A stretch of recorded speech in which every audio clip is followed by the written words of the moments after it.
Dracula par Bram Stoker. 7e partie. Coupure du Daily Graph, 8 août, collée dans le journal de Mina Murray. L'un de nos correspondants nous écrit: l'une des tempêtes les plus violentes et les plus soudaines jamais enregistrées vient tout juste de se produire ici à Whitby. Le temps s'était montré quelque peu orageux, mais à un point qui n'avait rien d'exceptionnel pour le mois d'août.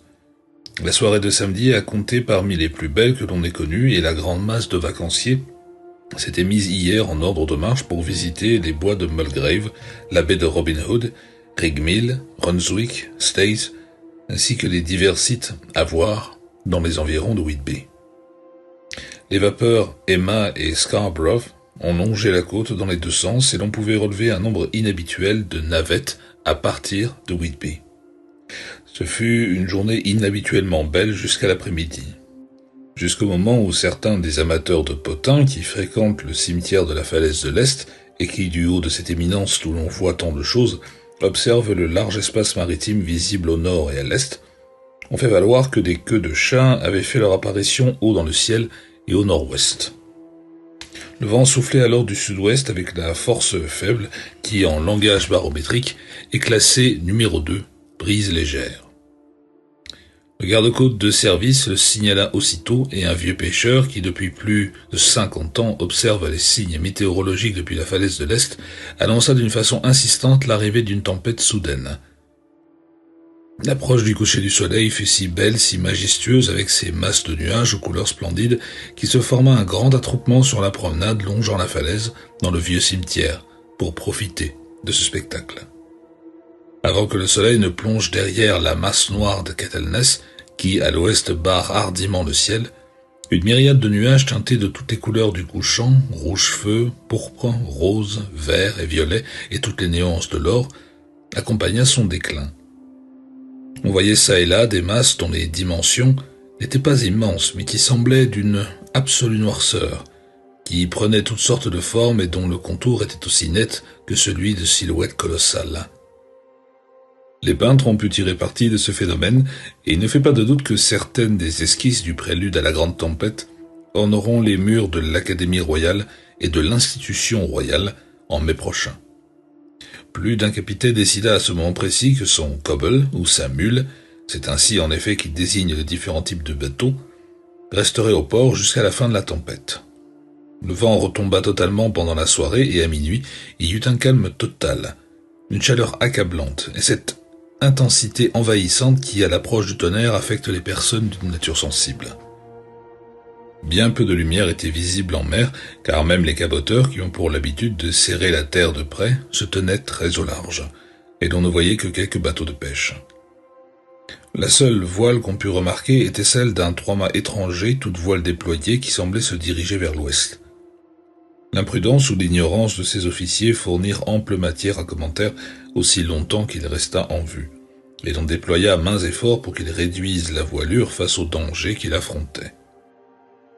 Avant qu'il ne fît totalement nuit, on le vit avec des voiles qui battaient faiblement tandis qu'il roulait doucement au gré des ondulations de la houle, aussi immobile qu'un vaisseau peint sur une mer peinte.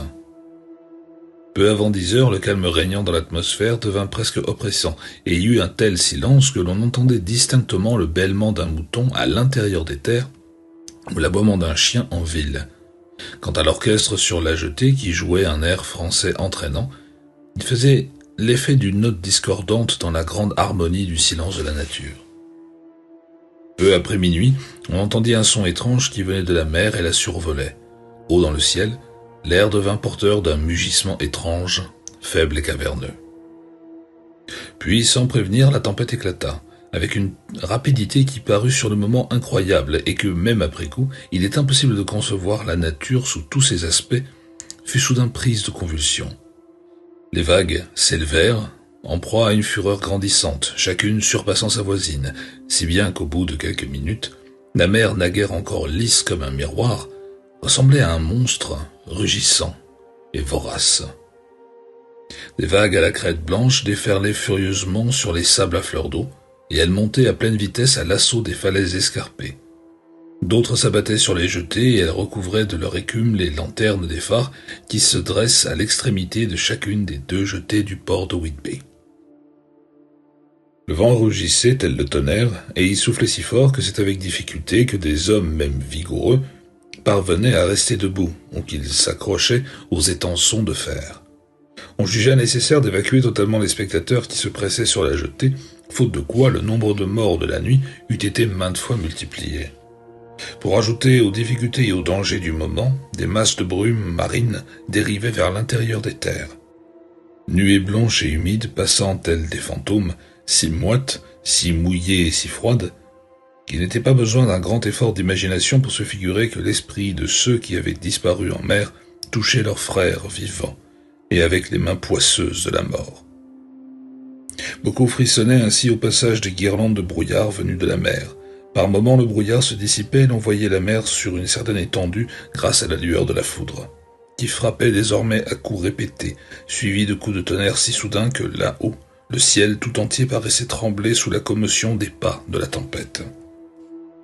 Certaines des scènes qui s'offraient alors étaient d'une grandeur incommensurable et d'un intérêt captivant.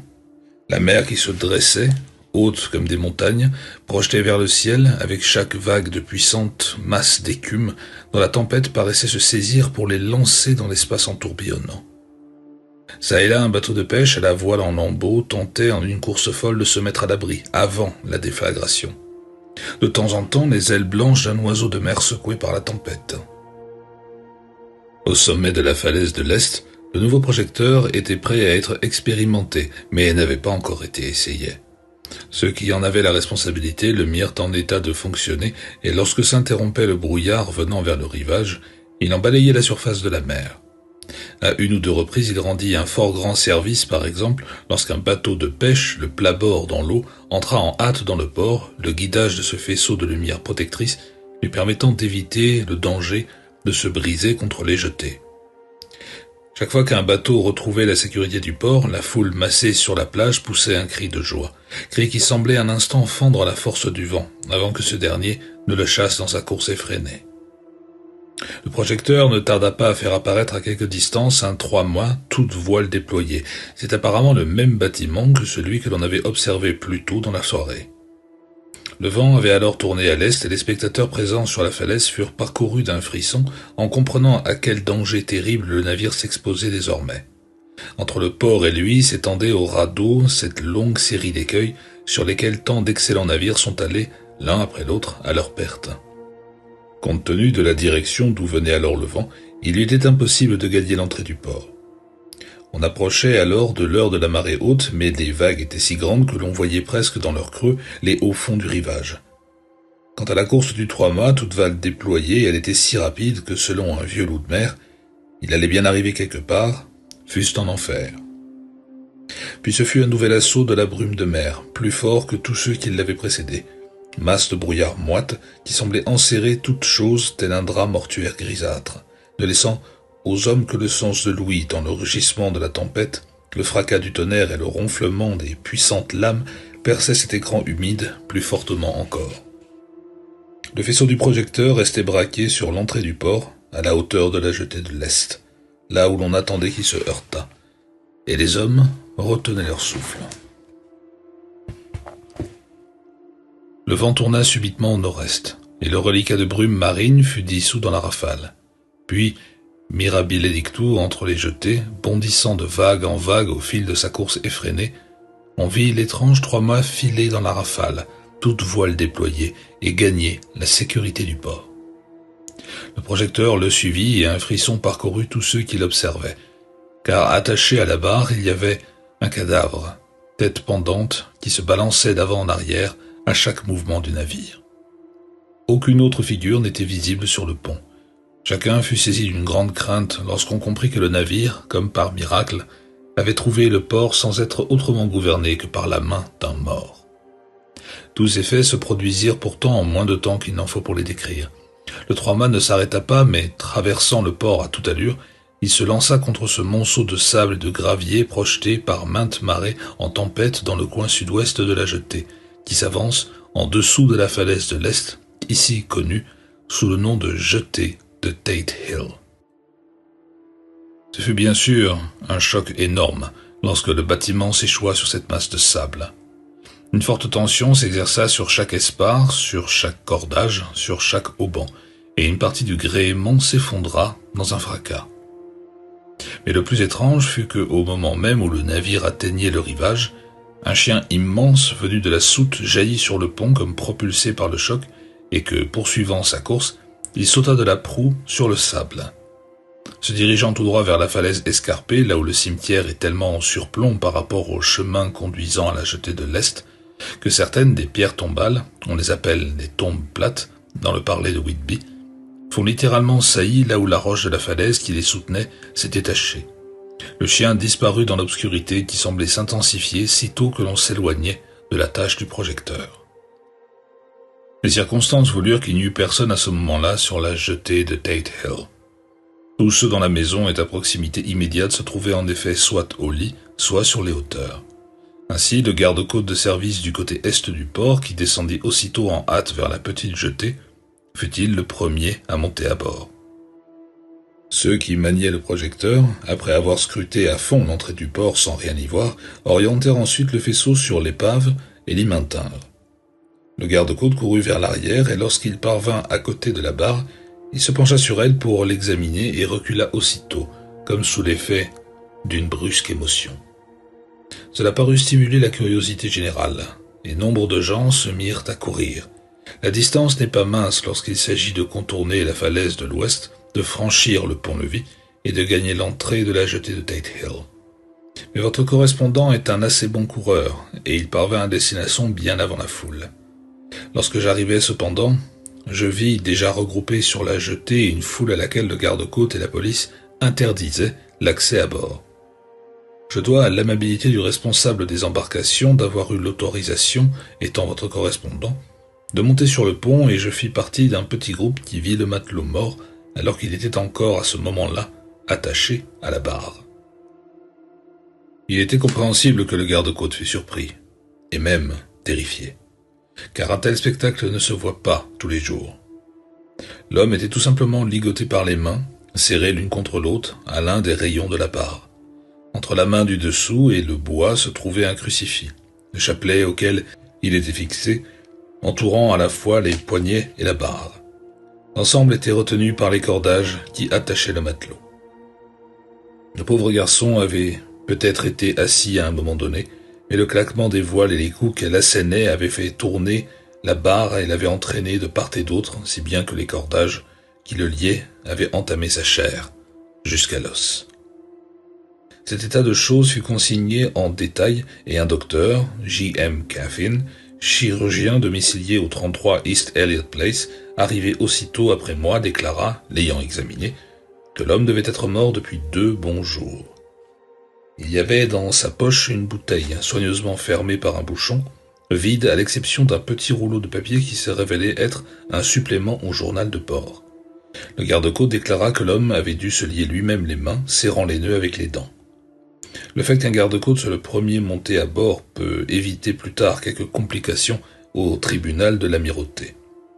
Les gardes-côtes ne peuvent en effet revendiquer l'indemnité de sauvetage qui revient de droit au premier civil qui pénètre sur une épave. Ce qui n'empêche pas les langues des juristes de se délier déjà.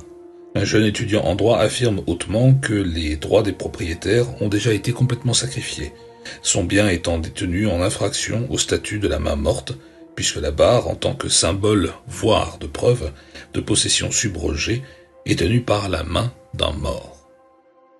Inutile de dire que l'on déplaça, avec tous les signes de respect, le défunt homme de barre du milieu, où il avait jusqu'à la mort montré son honorable garde, ténacité aussi noble que celle du jeune Casabianca, et qu'on le déposa à la morgue dans l'attente des suites de l'enquête.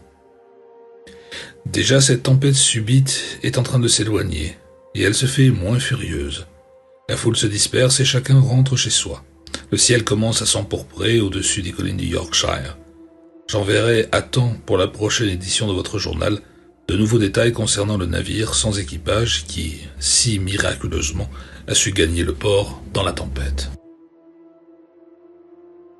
Whitby, le 9 août. Les suites de l'étrange arrivée de l'épave dans la tempête hier soir sont presque plus étonnantes que cet événement même. Il apparaît que ce 3-mâts est un bateau russe en provenance de Varna et qu'il s'appelle le Déméter. Il est presque entièrement lesté de sable blanc et ne transporte qu'une petite cargaison, un certain nombre de grandes caisses de bois remplies d'houmous. Cette cargaison a été adressée à un avoué de Whitby, M. S.F. Billington, domicilié au 7 The Crescent, qui s'est rendu à bord ce matin et a pris officiellement possession des articles qui lui étaient adressés. Le consul de Russie, lui aussi, en vertu de la charte partie, a pris officiellement possession du navire et acquitté tous les droits de port, etc. Il n'est question ici, aujourd'hui, que de l'étrange coïncidence. Les fonctionnaires du ministère du Commerce se sont montrés extrêmement rigoureux afin de s'assurer que les règlements en vigueur avaient été entièrement respectés. Comme l'excitation liée à cette affaire fera long feu, ils sont de toute évidence résolus à éliminer tout motif de contestation ultérieure. On s'est beaucoup intéressé de tous côtés au chien qui a sauté à terre quand le navire a touché, et de nombreux membres de la SPA, très puissante à Whitby, ont tenté de se faire bien venir de l'animal. Cependant, et à la grande déception de tous, il n'a pas été retrouvé. Il semble avoir totalement disparu de la ville.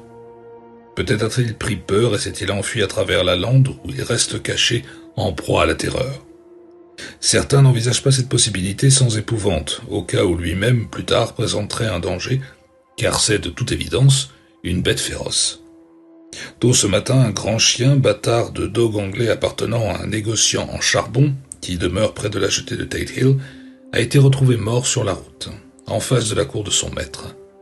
Il s'était battu contre un adversaire manifestement sauvage, car il avait la gueule arrachée, et on aurait dit qu'on lui avait ouvert le ventre à l'aide d'une griffe sauvage.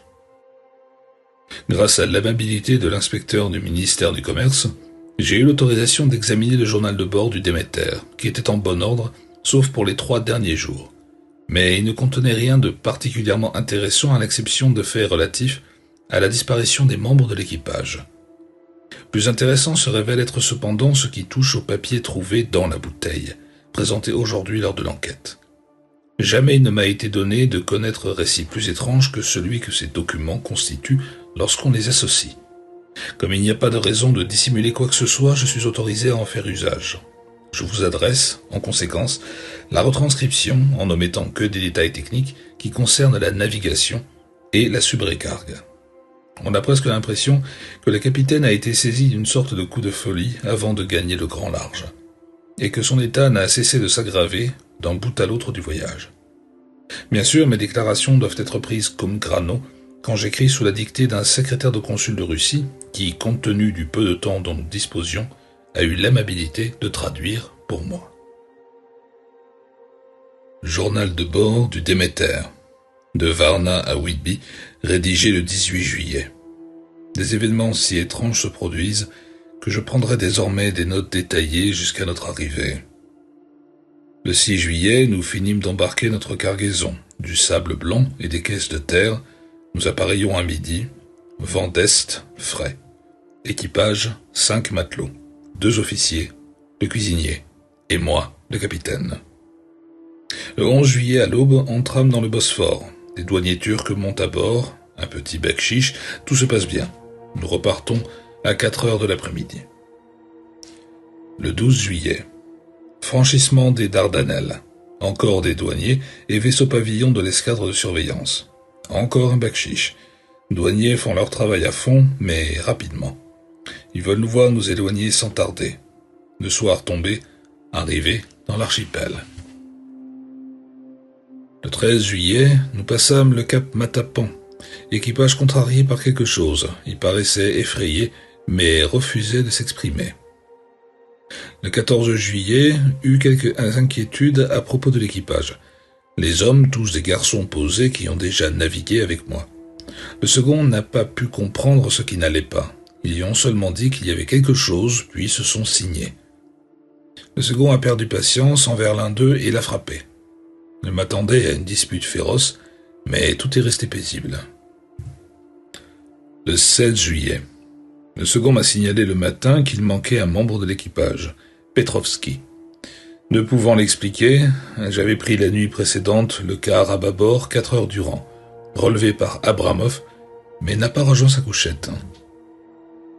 Les hommes sont plus démoralisés que jamais.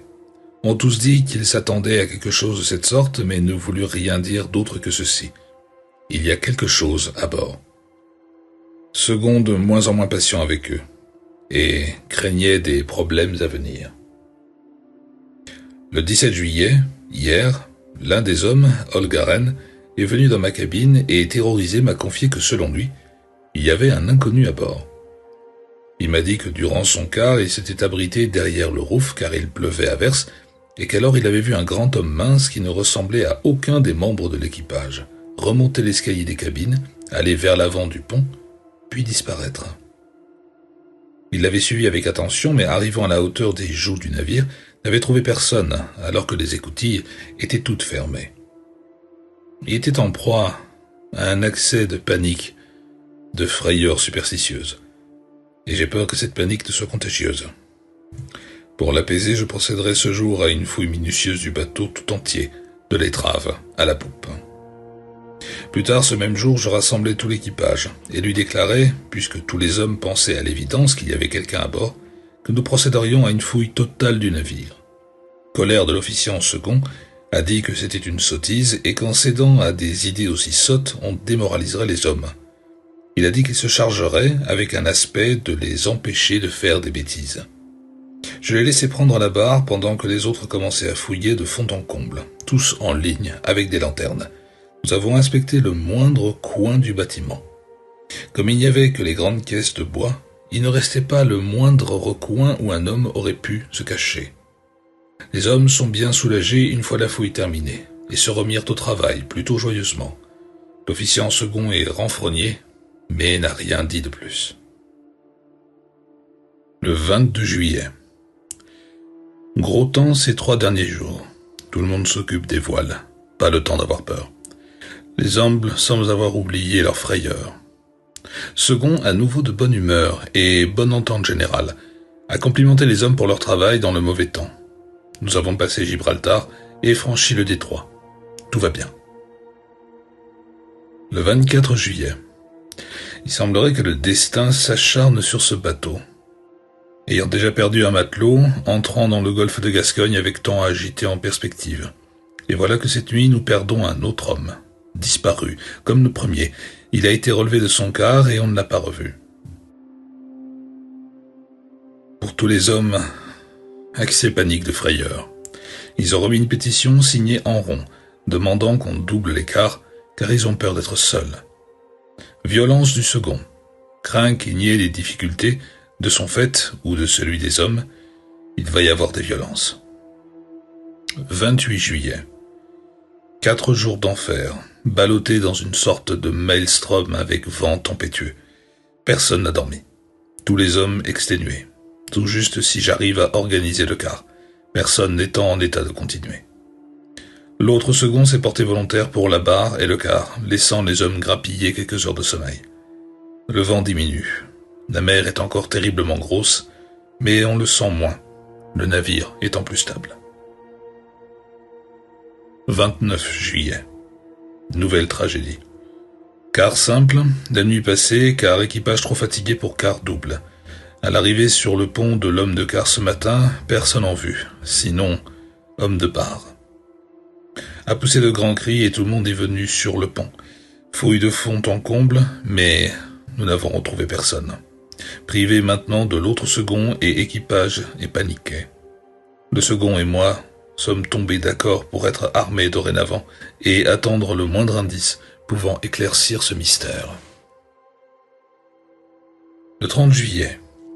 Cette nuit, joie, car nous nous approchons de l'Angleterre. Beau temps, toute voile déployée. Me suis retiré, exténué, et dormi profondément, et réveillé par le second qui me dit que l'homme de quart et l'homme de barre ont tous les deux disparu. Pour manœuvrer le navire, il ne reste que moi-même, le second et 2 matelots. Le 1er août. 2 jours de brouillard et pas une voile en vue. Avait espéré une fois dans la Manche pouvoir envoyer des signaux de détresse ou accoster quelque part. N'ayant pas la capacité de manœuvrer les voiles, nous devons courir vent arrière.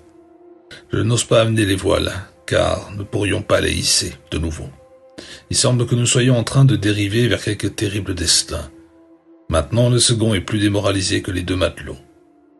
J'ai l'impression que sa nature, au départ plus forte, s'est intérieurement retournée contre lui-même.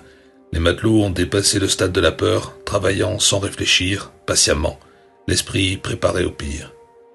Ils sont russes, et lui est roumain. Le 2 août, à minuit. Réveillé après quelques minutes de sommeil par un cri, venant apparemment de l'autre côté de mon hublot. Impossible de voir quoi que ce soit dans la brume. Je me suis précipité sur le pont et tamponné le second. Me dit qu'il a entendu un cri, est accouru, mais pas de trace de l'homme de quart. Un de plus qui s'en est allé. Seigneur, aidez-nous. D'après le second, avant dû franchir le pas de Calais, car la brume s'était levée en un instant, il a vu le promontoire de Northforeland, au moment même où il a entendu crier le matelot. Si c'est vrai, nous sommes maintenant en mer du Nord, et seul Dieu peut nous guider dans la brume qui semble se déplacer avec nous. Mais Dieu semble nous avoir abandonnés. Le 3 août. À minuit, je suis allé relever l'homme de bar, mais à mon arrivée, je n'y ai vu personne. Le vent était franc, et comme nous courions vent arrière, il n'y avait pas d'embardé. Je n'ai pas osé quitter la barre et j'ai donc crié pour faire venir le second. Quelques secondes plus tard, il s'est précipité sur le pont en caleçon. Il avait les yeux éperdus, hagards, et j'ai grand peur qu'il ne soit devenu fou. Il s'est approché de moi et a chuchoté la voix rauque, la bouche près de mon oreille, comme s'il craignait que même l'air ne puisse l'entendre. La chose est ici, je le sais maintenant. Pendant le quart de la nuit dernière, je l'ai vue. Un homme grand et mince et d'une pâleur mortelle. Elle était dans les joues et regardait au large. Je me suis glissé derrière la chose et je l'ai frappé de mon couteau, mais le couteau lui est passé au travers. Il n'y avait rien. C'était comme de l'air. Et tout en parlant, il a saisi son couteau, frappant sauvagement dans le vide. Puis il reprit. Mais elle est ici, et je la trouverai. Elle est dans la cale, peut-être, dans l'une des caisses. Je vais en dévisser tous les couvercles et vérifier. Vous vous occupez de la barre. Et avec un regard de mise en garde et le doigt sur les lèvres, il descendit. Un vent qui agitait la mer était en train de se lever et je ne pouvais donc quitter la barre. Je l'ai vu revenir sur le pont avec une boîte à outils et une lanterne, puis descendre par l'écoutille avant. Il est fou. Fou allié, et ça ne sert à rien que je tente de l'arrêter. Il ne peut pas faire de mal à ces grandes caisses. La facturation dit qu'elles contiennent de l'argile et qu'il les tire à droite et à gauche est le cadet de mes soucis. Je reste donc ici, m'occupe de la barre et prends ses notes. Je ne peux que faire confiance à Dieu et attendre que la brume se dissipe. Ensuite, si je peux mettre le cap sur un port quelconque avec ce vent-ci, j'abattrai les voiles, je mettrai en panne et enverrai des signaux de détresse. Tout est maintenant fini, ou presque. Au moment même où je me mettais à espérer que le second ressortirait plus calme, un cri de surprise a jailli soudainement de l'écoutille qui m'a glacé le sang, et le voilà qui est remonté sur le pont comme s'il avait essuyé un coup de feu. Un vrai fou furieux, les yeux en dehors de leurs orbites et le visage convulsé de peur. Il criait « Au secours, au secours !» avant de scruter ce manteau de brouillard. Son horreur devint désespoir, et la voix assurée, il me dit « Vous feriez bien de venir vous aussi, capitaine, avant qu'il ne soit trop tard. Il est là. Maintenant je connais le secret. La mer me permettra de lui échapper. Il n'y a rien d'autre à faire. » Sans me laisser le temps de dire un mot ou de m'avancer pour le saisir, il a sauté sur le bastingage et délibérément s'est jeté à la mer. Je suppose que moi aussi maintenant je connais le secret. C'est ce fou qui avait éliminé les hommes un par un et les a maintenant lui-même suivis. Que Dieu me vienne en aide. Comment vais-je expliquer toutes ces horreurs quand je relâcherai dans quelque port? Quand je relâcherai? Cela arrivera-t-il jamais? Le 4 août. Toujours du brouillard, que le lever du soleil ne peut percer. Je sais que c'est le lever du soleil parce que je suis un marin, je ne vois pas d'autre raison. Je n'ai pas osé descendre, je n'ai pas osé quitter la barre, j'ai donc passé toute la nuit ici. Et dans la lueur imprécise de la nuit, j'ai vu la chose. Je l'ai vu, lui. Dieu me pardonne, mais le second a eu raison de sauter par-dessus bord. Mieux vaut mourir comme un homme, mourir en marin, au large. Voilà un sort qu'on ne peut refuser. Et je suis le capitaine et je ne dois pas quitter mon navire. Et je confondrai ce démon, ce monstre, car je me lierai les mains à la barre lorsque les forces commenceront à me manquer, et en même temps que les mains, je lierai l'objet que lui, la chose, n'osera toucher. Et alors quoi qu'il advienne, je sauverai mon âme et mon honneur de capitaine. La faiblesse me gagne et la nuit arrive. S'il peut à nouveau me regarder droit dans les yeux, peut-être n'aurai-je pas le temps d'agir. Si nous faisons naufrage, il est possible qu'on trouve cette bouteille, et ceux qui la trouveront comprendront peut-être, sinon enfin, tout le monde saura alors que je n'ai pas trahi la confiance qu'on m'a accordée. Puisse Dieu, la Sainte Vierge et les saints venir en aide à une pauvre âme ignorante qui tente de faire son devoir. Bien sûr, le verdict n'a formulé aucune conclusion précise. Il n'y a aucune preuve de quoi que ce soit, et quant à savoir si cet homme lui-même a commis les assassinats, personne ne peut maintenant le dire. Ici, les gens sont presque unanimes à soutenir que le capitaine est tout simplement un héros, et il va bénéficier d'obsèques officielles. Il a déjà été décidé que son corps, accompagné d'un cortège de bateaux, remonterait une partie de l'Esk, puis qu'au retour, il serait transporté jusqu'à la jetée de Tate Hill, et qu'on le remonterait le long de l'escalier menant à l'abbaye, car il sera inhumé au cimetière de la falaise. Les propriétaires de plus de 100 bateaux se sont déjà portés volontaires pour l'accompagner jusqu'à sa sépulture. On n'a jamais retrouvé la trace du grand chien, ce dont on se lamente profusément car l'opinion publique étant actuellement ce qu'elle est, il serait, je pense, adopté par la ville. Les obsèques auront lieu demain, ainsi prendra fin ce nouveau mystère de la mer. Journal de Mina Murray, le 8 août. Lucie a été agitée toute la nuit et moi non plus je n'ai pas pu dormir. La tempête avait été effrayante, en créant un fracas parmi les tuyaux de la cheminée et m'a fait frémir.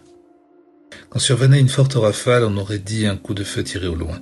Chose assez étonnante, Lucie ne s'est même pas réveillée, mais elle s'est levée 2 fois et s'est habillée. Heureusement, chaque fois, je me suis réveillé à temps. J'ai réussi à la déshabiller sans la réveiller, je l'ai remise au lit. C'est une chose très étrange, ce somnambulisme, car sitôt que l'on fait physiquement obstacle à sa volonté, son intention, à supposer qu'elle en est une, l'abandonne, et elle se soumet presque en tout point à sa routine quotidienne. Tôt le matin, nous nous sommes toutes deux levées et sommes allés au port pour voir si quelque chose s'était produit pendant la nuit. Il n'y avait que très peu de gens, et même si le soleil brillait et si l'air limpide et frais, les grosses vagues, d'aspect menaçant, qui ne semblaient que plus sombres par contraste avec l'écume qui les surmontait telle de la neige, passaient en force à travers de l'étroite embouchure du port. Tel un homme qui se ferait brutalement un chemin à travers une foule. En un sens, je me réjouissais que Jonathan n'eût pas été en mer la nuit dernière, mais sur terre. Mais est-il vraiment sur terre ou en mer? Où est-il et comment va-t-il? Je m'inquiète terriblement à son sujet. Si seulement je savais que faire, mais s'il y avait quelque chose que je puisse faire. Le 10 août. Aujourd'hui, les obsèques de ce pauvre capitaine ont été très émouvantes. On avait le sentiment que tous les bateaux du port y participaient et le cercueil a été porté par des capitaines tout le long du trajet qui monte de la jetée de Tate Hill jusqu'au cimetière. Lucie est venue avec moi et nous nous sommes rendus de bonne heure à notre vieux banc, cependant que le cortège des bateaux remontait le fleuve jusqu'au viaduc pour le redescendre ensuite. Nous avions une vue splendide et nous avons vu la procession presque tout du long. Le pauvre homme fut mis en terre pour son dernier sommeil à proximité immédiate de notre banc, de sorte que, le moment de l'inhumation venu, nous sommes montés sur le banc et nous avons tout vu. La pauvre Lucie semblait vraiment bouleversée. Elle était agitée et mal à l'aise tout le temps de la cérémonie et je ne peux que penser qu'elle se ressent de ses rêves nocturnes. Il y a chez elle quelque chose de très étrange. Devant moi, elle refuse de reconnaître qu'elle ait la moindre raison d'être agitée, et dans le cas contraire, si cette raison existe vraiment, elle-même ne la comprend pas. Voici une raison supplémentaire pour qu'elle fût agitée.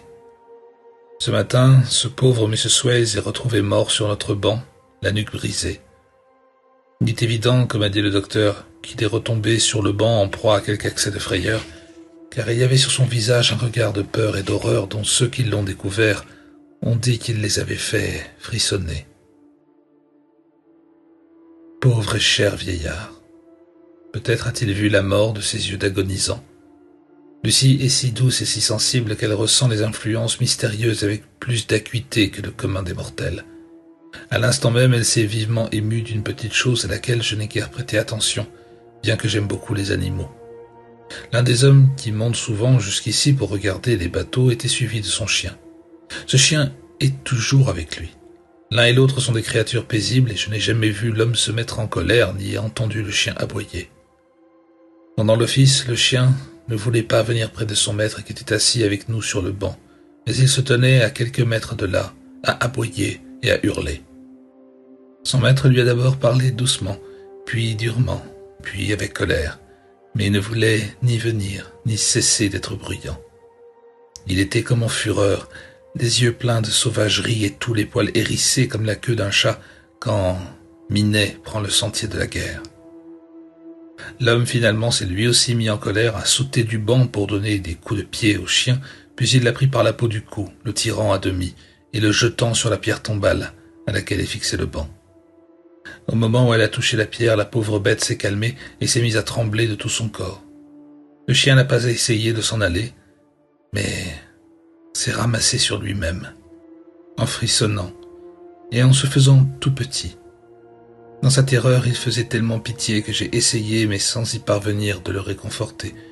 Lucie, elle aussi, était remplie de pitié, mais elle n'a pas tenté de toucher le chien, qu'elle regardait comme si elle était au supplice. J'ai grand peur qu'elle n'ait une sensibilité bien excessive pour aller sans danger de par le vaste monde. Elle en rêvera cette nuit, j'en suis sûr. L'accumulation de tous ces faits, le navire qu'un mort fait pénétrer dans le port, sa position attachée à la barre avec un crucifix et un chapelet, les obsèques émouvantes, le chien d'abord furieux puis terrorisé. Cette accumulation va nourrir ses rêves. Je pense qu'il vaut mieux qu'elle aille se coucher après s'être fatiguée physiquement. Je vais donc l'emmener faire une longue marche le long des falaises jusqu'à la baie de Robin Hood, aller et retour. Ce qui ne devrait guère la prédisposer ensuite au somnambulisme.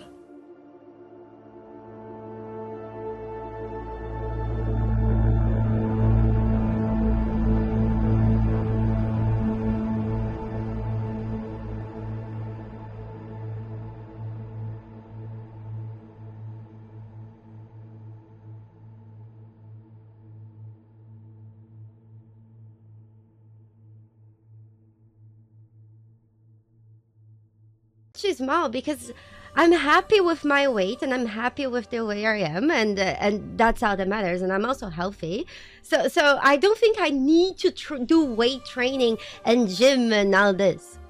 Just I don't need anything. Yeah, no, I'm fine. I'm just explaining how things are. It's not a problem. The biggest problem that I have is that I just find that meals everywhere, they're too big. You know? I do need more bunny cuddles. That I do need.